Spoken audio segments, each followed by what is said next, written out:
Bom, Recording has started. entrou um guest aí que tá sem o nome, então não tem como eu saber quem é. Seja boa noite, guest. Não apareceu o seu nick aqui. Ah, agora apareceu, João. Boa noite, João. Antes tinha aparecido o guest 3.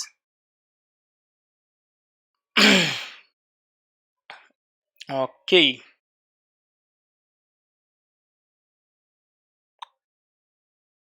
Uma coisa que eu pembo aqui no Mac e agora eu tô precisando que eu tô com uma tela só. De ajuda de vocês.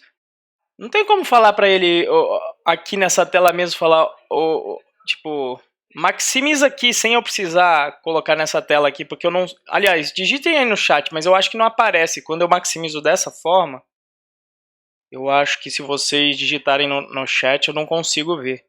Então eu queria deixar assim para conseguir ver as notificações que vocês enviarem.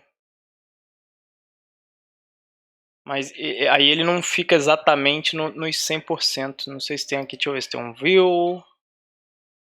Continuous single page. Ha! Tá aí. Beleza. Ok.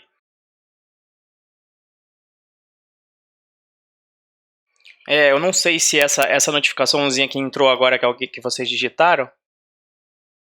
Opa, sem visão? Ah, então, um instante. Pronto, agora sim. Boa noite, Matheus. Estão vendo minha tela?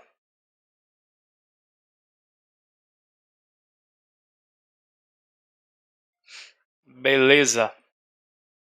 Bom, nós paramos aqui nesse slide na aula passada, né? Em particular, vimos essa parte de criar singleton como uma variável no módulo, né? Não, na verdade nós já tínhamos visto isso.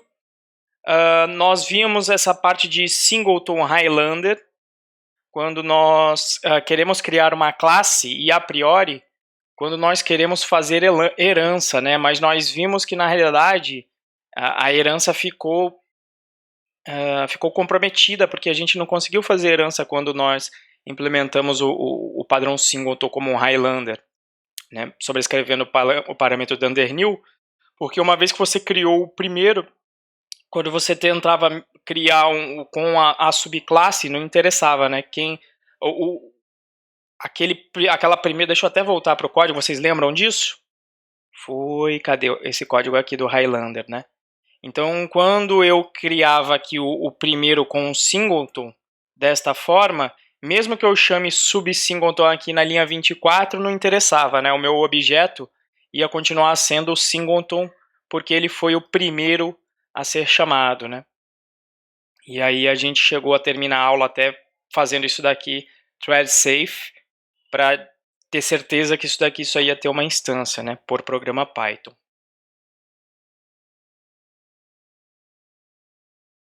Tá? Então foi aqui que nós paramos.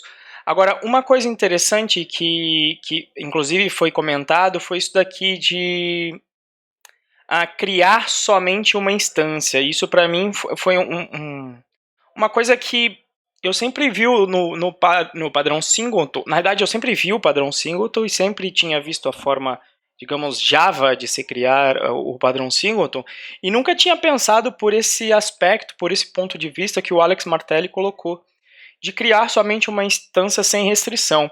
E se nós olharmos para os projetos que nós que nós chegamos a mexer nos cursos anteriores, deixa eu até abrir aqui, ó. Cadê o do App Engine Flask, por exemplo, quando você tem uma aplicação Flask, onde, digamos, uma aplicação Flask monolítica, digamos assim, igual a gente chegou a fazer. Onde você tem cadê ela? Tá aqui, ó, App Engine Flask, onde você cria uma app só e você pluga blueprints nessa app, assim como nós fizemos. Deixa eu mostrar, cadê? Nós tínhamos criado aqui dentro da core e Ué, cadê? Era cor. Bom, essa main tá testando ela, então eu tenho que ir em algum lugar. Ou teria que. Ué, cadê? Era dentro de core, templates não, teste... Ah, tá aqui, dentro de main, né? Então, observe que, a priori, eu até estou utilizando o padrão singleton em termos de criar uma variável dentro do módulo, aqui, mas veja que eu não estou reforçando dentro do meu programa, até porque o próprio Flask não reforça isso, porque a priori você pode. Ninguém impede que você tenha várias apps Flask na sua aplicação. Mas a priori, a boa prática seria, até do jeito que a gente fez e do jeito que a gente viu a aula, ter uma app só, né, e se você precisar componentizar, né, nós criamos as chamadas blueprints. Se a gente precisasse aí de outros módulos que representassem aí outros subsistemas do nosso sistema aqui, né? E aí veja que nesse programa nós temos somente uma instância de Flask, de um objeto Flask dessa maneira, com um app aqui. E veja que realmente até não teria como Flask esconder isso da gente, fazer algum padrão singleton dentro dele, porque esse Flask aqui, ele tem vários parâmetros dentro dele, né? Primeiro que ele tem que saber o import name, e existiam aqueles parâmetros como o static path, que era o path para os arquivos estáticos, e tem o static URL path, que é o URL onde se encontram os arquivos estáticos. Desculpem. A pasta de templates, enfim, existem existem uma porção aqui de variáveis de configuração, de forma que não teria como eu criar o Flask internamente, criar um singleton desse cara, porque para cada aplicação esse cara pode ter parâmetros diferentes, né? Então veja que durante essa aplicação Flask aqui, eu não reforcei de certa forma o padrão singleton aqui, mas eu simplesmente soube, eu coloquei aqui dentro desse main, e depois disso eu não recriei mais nenhum objeto Flask durante todo. Se você procurar aqui no nosso codebase desse nosso repositório, você não vai encontrar nenhum outro objeto Flask sendo criado dentro desse nosso repositório. Tá certo? Deixa eu ver aqui que teve alguma pergunta. Opa, fala aí, Davi, boa noite. Um outro caso interessante na realidade, aí uma mistura. Um cara que veja que o padrão de projeto ele não precisa ser só um cara ao mesmo tempo. Ele pode ser 2 ou 3. Tá? Ele pode implementar vários padrões ao mesmo tempo. Aí eu quero mostrar para vocês um do Python Birds, do projeto que a gente fez, do jogo Python Birds, um exemplo de cara que implementa tanto singleton dessa maneira do que o Alex Martelli propôs, quanto um padrão fachada ao mesmo tempo. Né? Até mesmo o padrão fachada ele lembra muito o singleton, né? Porque, veja, nós utilizamos até o módulo para colocar, de repente, funções, né, e expor. De certa forma, o fachada, na maioria das vezes, inclusive no Java também, ele acaba utilizando o singleton, né, porque ele está representando um subsistema que, a priori, normalmente não faz sentido você criar várias instâncias de um subsistema, faz sentido você utilizar um só. Então é muito normal que muitas vezes a sua fachada seja um singleton. E é o caso do Python Birds. Se você verificar a fase do Python Birds, ele é uma fachada. Por quê? Porque ele esconde, tirando essa parte aqui, que eu até poderia esconder numa fachada, que é a parte de criação de uma fase, que é onde eu coloco onde eu posiciono os pássaros vermelhos e amarelos, os porcos e os obstáculos, que é essa fase inicial aqui, ó.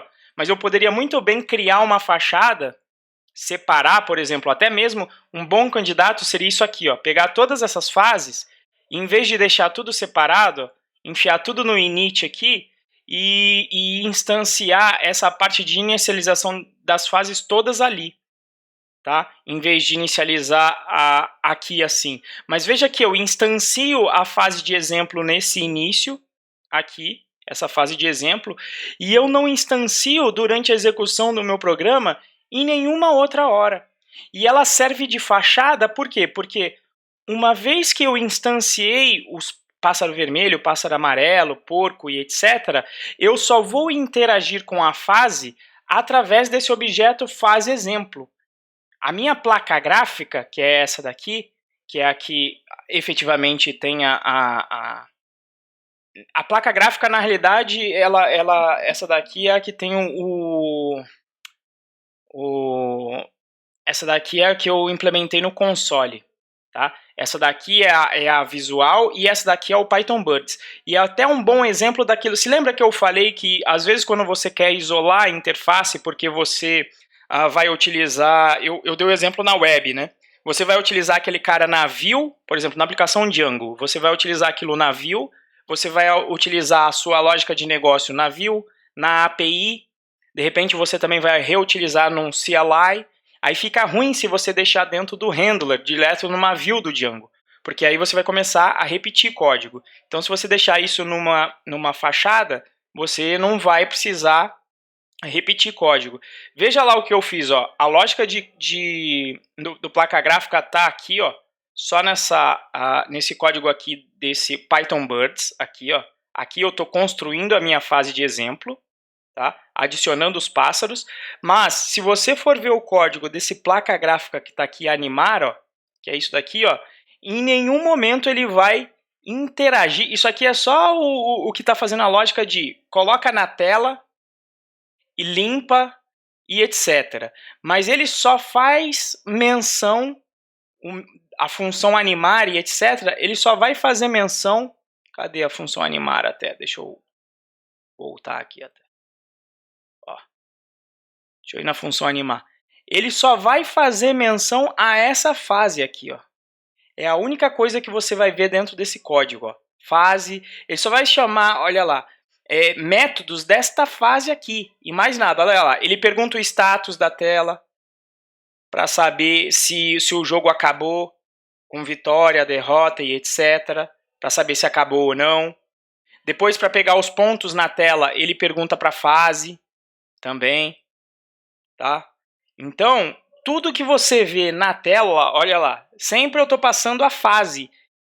Então, a lógica de negócio da fase em interagir com os atores está toda encapsulada dentro da fase, de forma que a lógica do console e da tela não tem que conhecer nenhum ator. A mesma coisa se você investigar o código da placa TK Inter, ou seja, é uma interface completamente diferente, porque essa daqui é do console, ó, eu vou até rodar aqui. Aliás, quando eu rodo essa daqui não fica legal.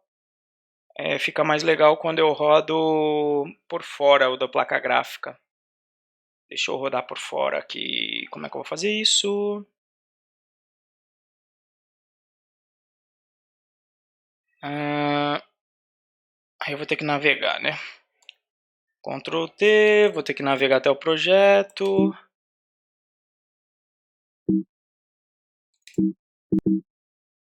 Python Birds tudo junto, na realidade. Aí olha só, Python. E aí deixa eu ver qual versão de Python que tá aqui. É o 3, beleza. Então se eu rodar Python, meu placa gráfica, can't open, placa gráfica. Tá, é porque tem dois nomes, é .py.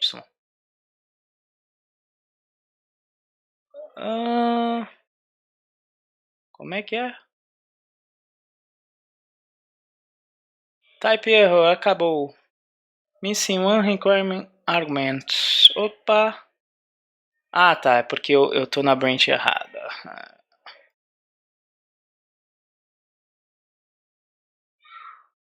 Vamos ver se agora vai. Olha aí, ó, tá vendo?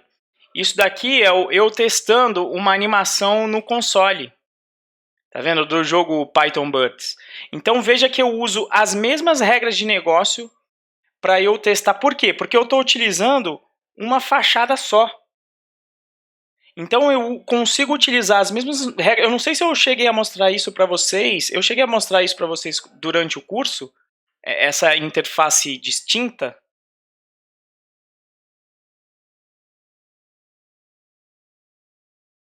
Ah, eu mostrei? Ah, então beleza. Então eu já tinha mostrado, né? Então, na realidade, tem 3 interfaces lá, né? Eu fiz 3 interfaces quando eu fiz esse cara. Eu fiz na realidade é Python Birds, que é essa interface aqui, ó. Você dá espaço, aliás, você dá Enter e coloca o ângulo de lançamento, ó lá, 34 graus, olha lá. Ó o passarinho vermelho voando, aí você coloca 45 e tal. Né? Mas a lógica, exatamente, eu não mexi em nada, é o mesmo jogo rodando, independente se é com coisa ou não, inclusive com replay, ó. Tem replay, né? Quando eu mostrei para vocês, ó, o replay tá rodando, né? Feio ou não. E inclusive eu fiz a placa de texto nessa versão para relembrar, porque a minha primeira versão do jogo não tinha nem nada de gráfico, porque a minha primeira versão, quando eu fiz para testar, na realidade eu fiz com placa de texto, ó. Eu não sei se eu cheguei a mostrar isso aqui para vocês também, que é a placa texto. Era assim o jogo, ó. Escrito, olha lá. Ponto 3, olha lá. Os pássaros estão parados. Olha, se você olhar, eu fico imprimindo o tempo e onde que estão todos os pontos. O primeiro jogo era ruim assim, saca? Só eu me divertia, né? Então, olha, vou lançar em 34 graus. Aí vocês vão ver, ó, tá vendo?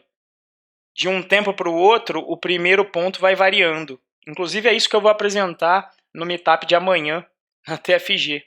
Não sei se eu cheguei a mostrar a placa gráfica. Tá certo? Mas veja que é um exemplo de, se você olhar, talvez o da placa gráfica seja inclusive o código mais simples de mostrar, porque aí é um forzão na placa de texto. Cadê?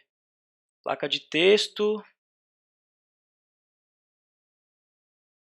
Olha lá, eu só fico lendo coisas do teclado, se for Linux. Se for Windows, eu dou o comando CLS para limpar a tela. Né? Se for Linux, eu dou um comando clear. Ó, bem toscão mesmo aqui os comandos. Né? E aí eu fico ouvindo o teclado. Enquanto o cara não faz nada, eu fico imprimindo aquelas coisas. Né? Aí eu fico desenhando aqui, olha, a questão dos tempos e etc. Tem a parte de animação, mas se você for ver, olha lá, sempre fase acabou, e utilizando inclusive aquela questão do encapsulamento que a gente viu. Todos os métodos necessários para você conseguir interagir com a fase é sempre fase ponto alguma coisa. Então se você procurar aqui fase ponto alguma coisa, opa, melhor não mexer nisso aqui, Ctrl F. Fase ponto alguma coisa, olha lá, perguntando se o tempo acabou, olha lá, enquanto não acabou, ele desenha e espera. Não acabou, desenha e espera. Olha lá, perguntando se acabou, lançando pássaro, coisa que é tudo que a gente viu da fase lá no jogo, olha lá, o status para saber se acabou ou não. Né? Então todos os métodos que a gente implementou da fase, sendo utilizado com 3 interfaces gráficas diferentes. Uma com texto, uma com console com animação e outra com TK Inter. E eu poderia fazer quantas interfaces eu quisesse utilizando a mesma regra de negócios. E veja que é sempre a mesma fase sendo utilizada. Deixa eu ver até onde ela está sendo criada aqui. Ctrl F. Se eu não me engano, eu acho que eu encapsulei tudo. Desenhar e esperar. Cadê o main desse cara aqui? Tá lá pro final? Ó, main tá aqui.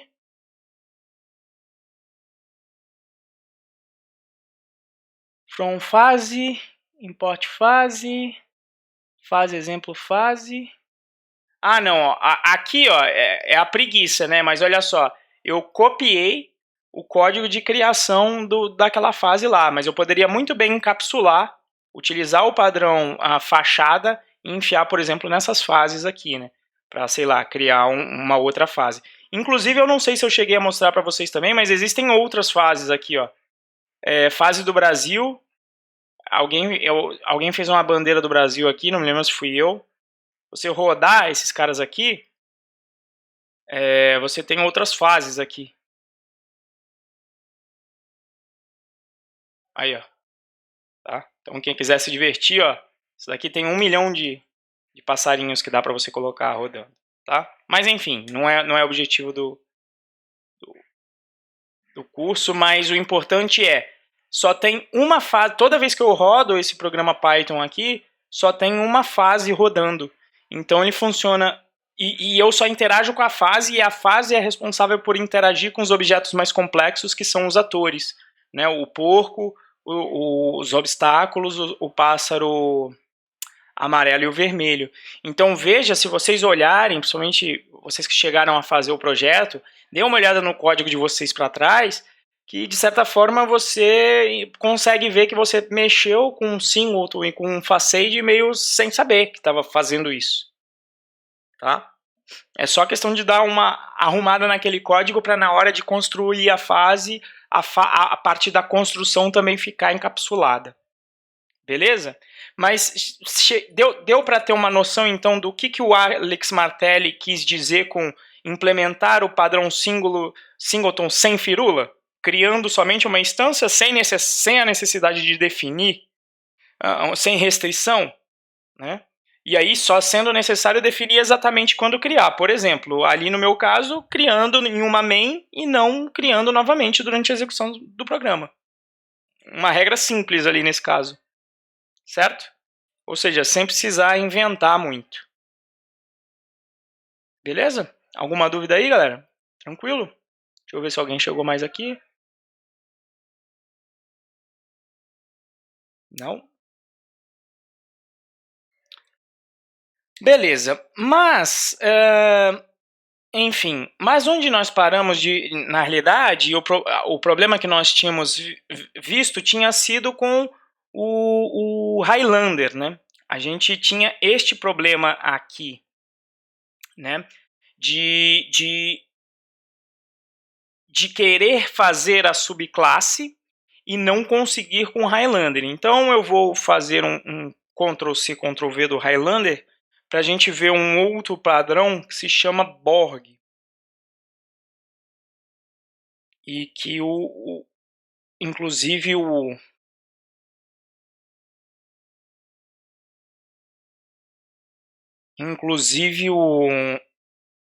Guido von Holst não gosta desse padrão, tá? Eu vou alterar aqui o nome da classe para ficar condizente e vou chamar de Borg. Assim. E aqui também vamos renomear para Subborg. Mas vocês lembram da lógica aqui do singleton, né? Aliás, vamos relembrar da lógica do singleton, né? Nós utilizamos o método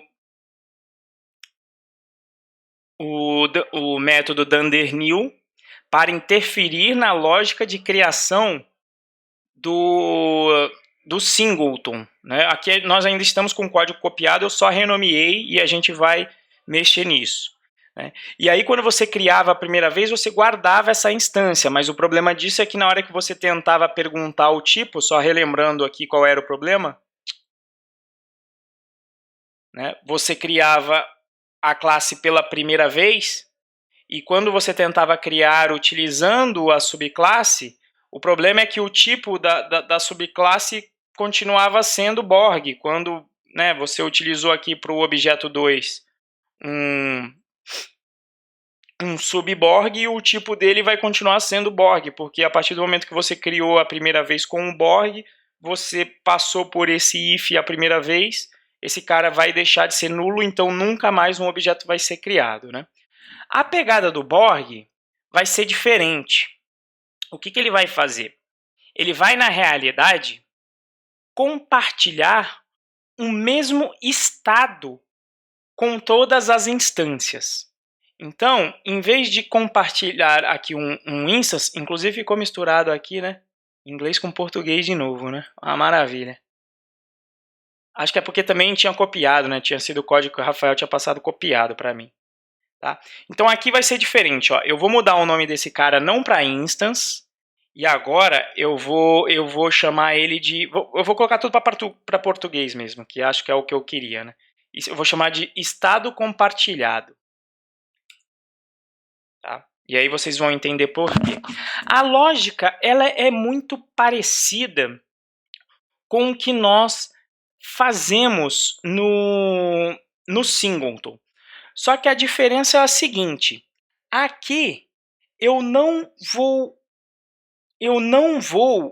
na realidade, interferir na criação de objetos. Eu realmente vou deixar que sejam criados objetos diferentes. Então isso vai ser diferente aqui. Tá? Então, a primeira coisa que eu vou fazer é o seguinte. Esse estado compartilhado, eu vou colocar um dicionário para esse estado. Tá? Então, esse dicionário, esse estado compartilhado vai ser um dicionário. Bom, como eu disse, no padrão Borg, eu sempre vou criar um objeto novo. Então, eu vou deixar isso aqui acontecer. Ó. Eu vou refatorar isso aqui para criar sempre um objeto. Então, eu vou deixar aqui, ó, vou chamar de obj, inclusive, né? Porque é um objeto que vai ser criado. Então, eu não vou deixar de criar esse objeto. Ó. Eu vou deixar esse cara aí. Ó.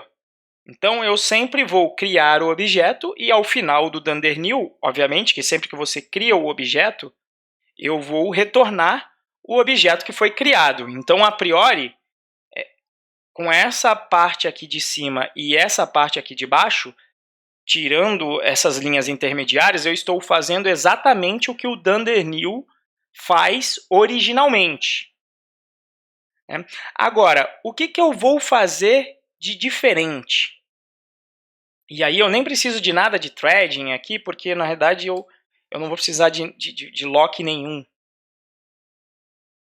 O que eu vou fazer? Uma vez que esse objeto for criado, eu vou fazer uma magiazinha nele que é a seguinte.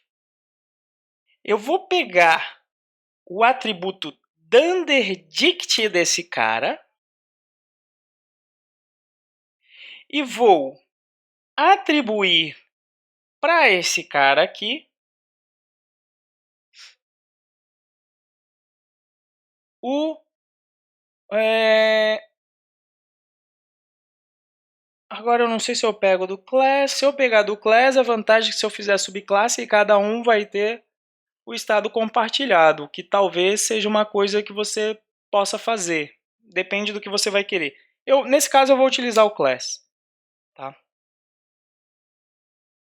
Class. Ponto. Eu não gosto em geral de usar o class assim. Eu prefiro, na verdade, utilizar, em vez de class com underline, eu costumo utilizar CLS só. Vou falar a verdade também, para digitar menos e, sei lá, cls.estado compartilhado. Pergunto a vocês se lembram para que serve o DunderDict?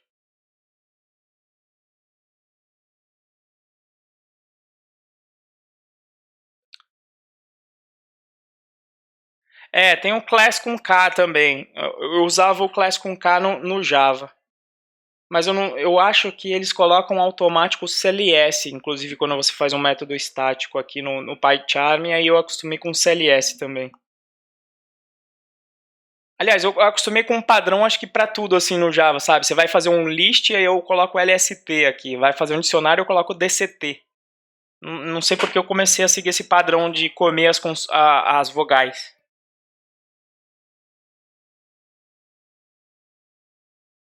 Mas e aí, para que serve o DunderDict? Vocês se lembram?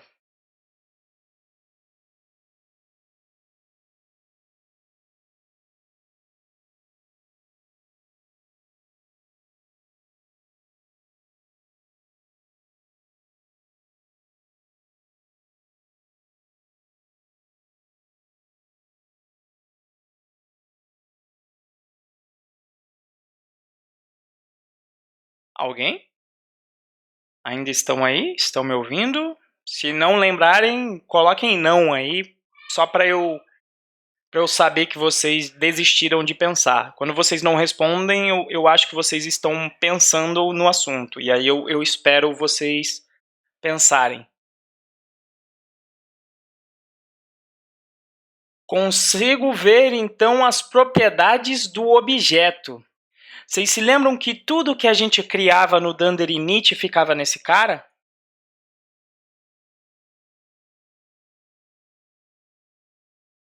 Os métodos, eu acho que método não. Eu acho que era tudo que você criava no Dunder Init. O dir, acho que não. É parecido. Na realidade, as coisas que estão no Dunder, no Dunder Dict vão aparecer no dir também.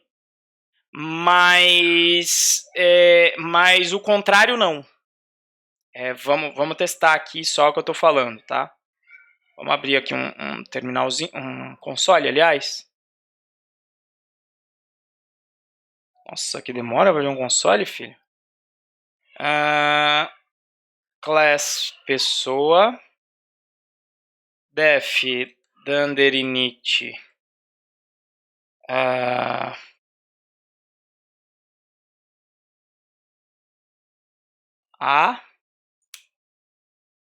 self.a. Que bom, eu não fiz nada, ele já me deu um erro. Então, que bom.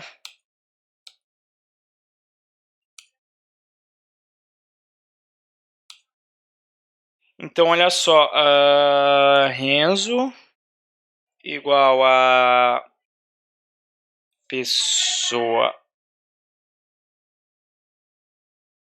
Renzo, certo? Aí Renzo, de Renzo. Ó, vem uma bagulhada toda, todos os métodos vêm, olha lá, os Dunders todos, babá, inclusive o nome do atributo A no Dunder, no dir, né? Agora, se eu pergunto o Renzo.dict, ele me traz, ele é então um dicionário que contém os atributos de dados do objeto. Sacaram? Então não vem método. Porque na realidade, método ele não guarda. Método, quando ele precisa, na realidade ele vai na classe. Método ele não guarda porque ele não precisa. Porque na realidade, senão ele ia ter que ficar guardando método. Ele ia gastar memória de bobeira, né? Ele não precisa guardar método, porque o que ele faz? Ele sabe quem é a classe dele. Então, quando ele precisa executar um método, o que ele faz? Vai na classe, pega o método, a função que está atrelada nessa classe, eu passo o próprio objeto como parâmetro e executo, digamos, essa função que pertence a essa classe, ao qual nós damos o nome de método. Sacaram? Então ele não precisa guardar no Dunderdict lá. Beleza? Bom para a gente relembrar, né? Então, qual que é a sacada? Se eu estou, toda vez que eu crio um objeto novo, eu estou colocando o mesmo dicionário para todos eles aqui, o que vocês acham que vai acontecer quando eu fizer assim, ó? obj1.a, ou seja, eu estou criando um cara dinâmico aqui, que é vou chamar de A, para ser consistente aqui. E aí o que você acha que vai acontecer se eu tentar imprimir o obj1.a e o obj2.a? Pergunto aqui na linha... Aqui é óbvio o que vai acontecer, né? Na linha 24. Agora, e na linha 25? Vai dar pau? Ou vai imprimir alguma coisa?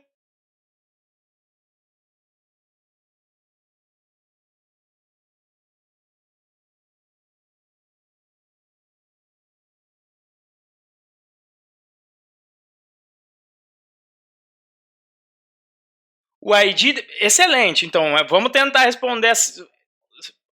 Vamos tentar responder todas essas perguntas, inclusive. Vamos para a primeira, então. ID deles vai ser igual ou diferente? Vamos olhar para o código. Eu estou criando objetos diferentes quando eu passo pelo dunder new? Sim ou não?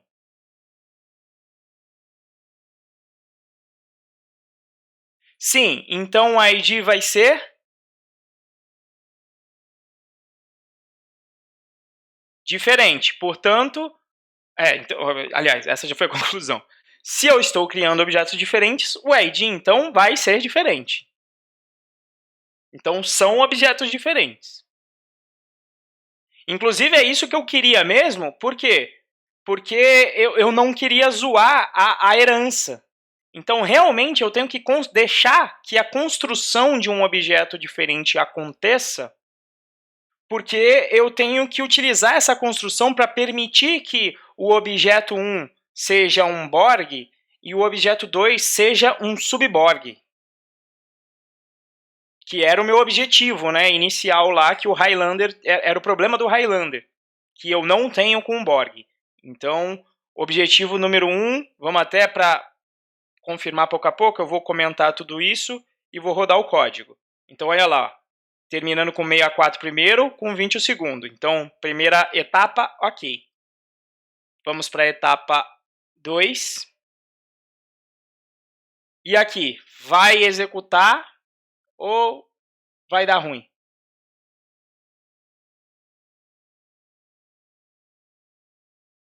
Tiago, vai dar erro de key, então, no objeto 2. Todo mundo com Tiago? Alguém tem a sua própria conclusão? Tiago, essa conclusão por quê? Inclusive, se vocês quiserem falar, como sempre, fiquem à vontade, porque sai na gravação, né?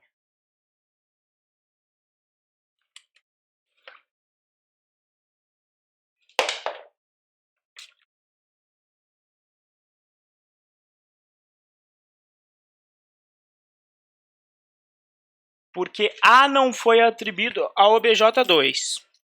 A priori, faz sentido. Mas qual que é a regra de busca?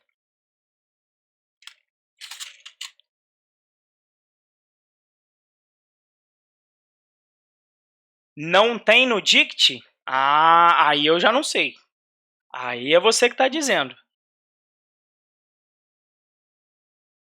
Não tem no dict? Não da classe? Exatamente. Lembre-se, o dunderDict ele é do objeto, não da classe. Vocês viram que o dir ele trouxe lá quem são os elementos ali ao qual o objeto vai ter acesso, porque ali ele está considerando tanto os atributos da instância, né, os do objeto, quanto os métodos da classe, porque tem aquele fallback que a gente viu no curso de orientação aos objetos, porque tem aquele esquema de procura em qualquer linguagem de orientação a objeto, em qualquer linguagem não, pelo menos eu posso afirmar pelo Java e pelo Python, que é procure no objeto primeiro, e se você não encontrar, tente encontrar na classe. Né? Então a sacada está nesse dict de objeto, mas o que a gente fez com o dict do objeto, Thiago?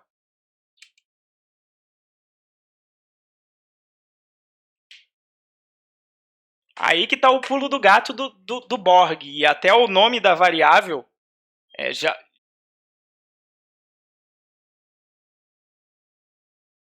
Apesar de o PyCharm ele não entender o hack que a gente fez aqui. Bom, vocês estão entendendo isso que eu estou falando aqui, gente? Porque só o Thiago está falando, o João, Matheus, Davi. O Davi já... Agora ficou curioso, né? Então, posso rodar ou alguém ainda quer discutir um pouco mais? Porque, às vezes, é nessa discussão que, né, quando você tenta pensar a sua maneira antes de eu executar o código e explicar, às vezes é quando você vai lembrar, porque você pensou de uma maneira, aí na hora que eu executar, de repente vai vai acontecer uma coisa diferente do que você estava pensando, e aí é quando vai firmar a coisa na sua cabeça. Posso executar? Ou vocês querem... Alguém quer falar ainda mais alguma coisa? Dou-lhe uma, dou-lhe duas, dou-lhe três. Vou executar. Quem cala consente aí. Então, pá, funciona. Porque a regra é a do Dunderdict.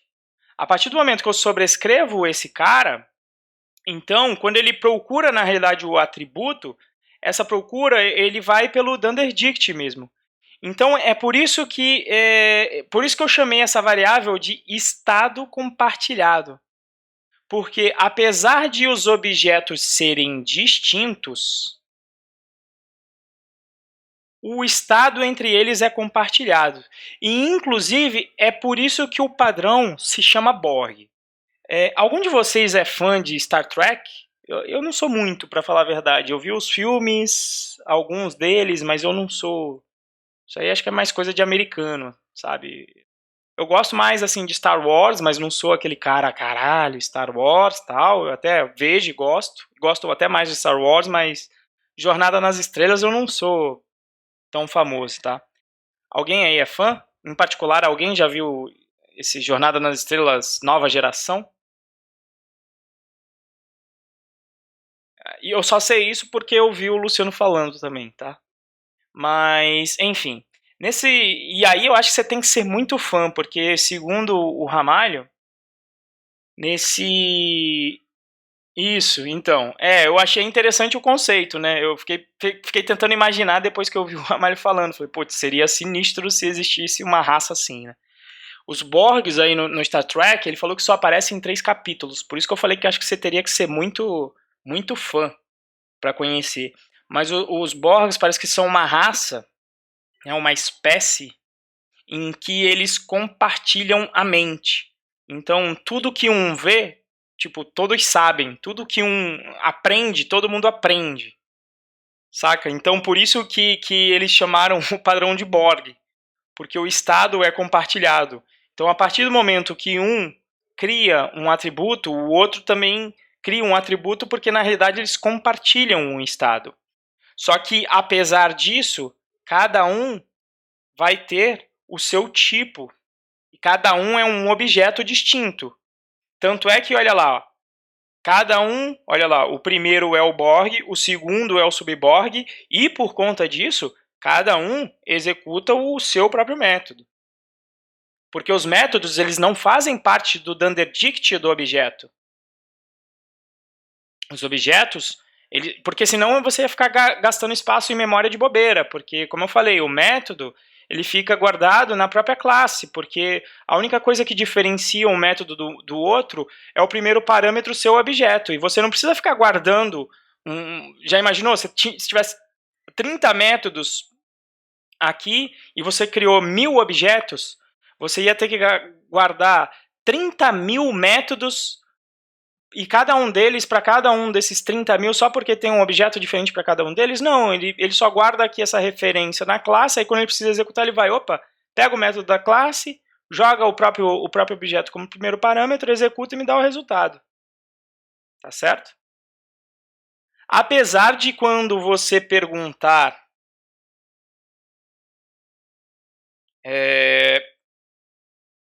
para o obj2 o que é o apagar, ele te responder como bound... não, apaga, desculpa. Ele te responder bound method. Lá. Bound method subborg apaga. Por que ele consegue fazer isso? Porque, na realidade, o esquema com que ele cria esses métodos é parecido com o esquema lá dos descriptors. Você lembra quando a gente viu descriptors aí lá em Python, Python para quem sabe Python? Então, na realidade, quando você acessa dessa maneira aqui, ele está te dando uma pista, ele está te dando aqui uma string do que esse cara aqui é. Tá certo? Mas o esquema com que ele cria métodos é parecido com o esquema de criação de descriptors, que a gente viu lá no Python para quem sabe Python. Era Python no Python para quem sabe Python. Tá? Mas e aí, curtiram o Borg? Vejam que ele resolveu os problemas do Highlander e de uma maneira distinta. Você não tem a criação de um objeto só, mas veja que não é o padrão de projeto Singleton, mas é uma solução diferente que a priori obtém aí os mesmos resultados. Então, na prática, quem é digamos, o objeto único de verdade passa a ser este dicionário aqui, ó, esse Dunderdict aqui, e não o próprio objeto em si, o Borg. O Borg ele é até diferente, mas quem passa a ser o objeto único são os atributos do Borg, e não o próprio Borg em si. Mas eu achei bizarrinho esse cara, eu achei bem interessante. Mas veja que você tem que saber um pouco da magia negra aqui. E o Guido não curte. Eu também acho meio magia negra demais isso aqui. Eu, a priori, como eu falei, ó, vai com os módulos sempre aqui de classe, com módulo em vez de classe, que resolve 90%. Tá? Sim, eu também achei bem interessante quando eu vi esse cara. Beleza? Para falar a verdade, esse aqui eu não cheguei a pesquisar quem é que usa aí o Borg. Tá? Eu não cheguei a ver. Os métodos ali bastante. O criar somente a instância eu vi no Flask. O Highlander não tanto, também não vi. E o Borg também não. Tá? Não vi assim a priori nenhum código, mas também não pesquisei pra caramba, porque não é uma coisa assim tão natural e tão frequente de se ver aí. Exatamente. Tem que precisar bastante aí, só complica quando necessário, né? Porque a priori você porque fica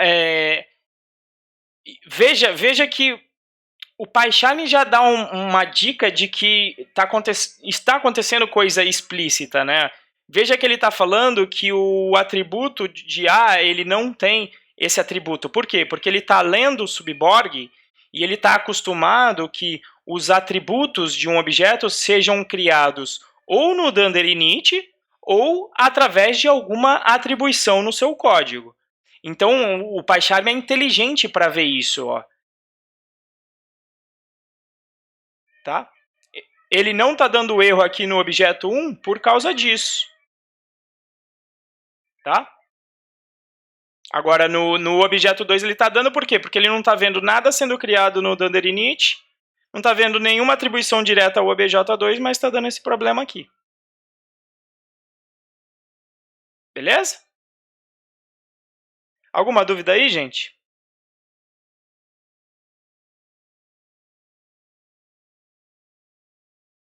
Alguma dúvida?